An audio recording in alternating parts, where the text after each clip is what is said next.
વડોદરા લોકસભાની બેઠક માટે પાર્ટીએ મારા પર જે વિશ્વાસ મૂક્યો, સાથે વડોદરા શહેરના જે આગેવાનો કાર્યકરો છે, સાવલી વિધાનસભા હોય કે વાઘોડિયા વિધાનસભાના તમામ સૌ શુભેચ્છકો કાર્યકરોની લાગણીને ધ્યાને રાખીને પાર્ટીએ મને વડોદરા લોકસભા બેઠક માટે જે ઉમેદવારી કરવાની તક આપી છે તે બદલ હું તમામ આગેવાનો કાર્યકરો તેમજ કોંગ્રેસ પાર્ટીનો ખૂબ ખૂબ આભારી છું. બાપુ, છેલ્લા ઘણા સમયથી ચર્ચા ચાલતી હતી, આપની તૈયારી કયા પ્રકારની હતી, કયા પ્રકારની વાટાઘાટો ચાલતી હતી? વડોદરા શહેરના જે પ્રશ્નો છે એ પ્રશ્નોને લઈને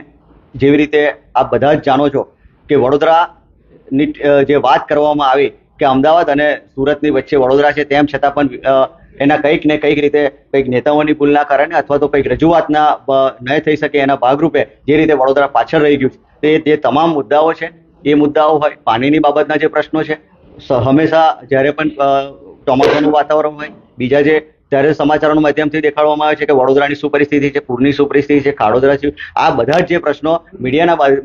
માધ્યમથી પણ પ્રસારિત કરવામાં આવે છે, એ તમામ બાબતે લોકોની સુખાકારીમાં વધારો થાય એવા મારા સતત પ્રયત્નો છે.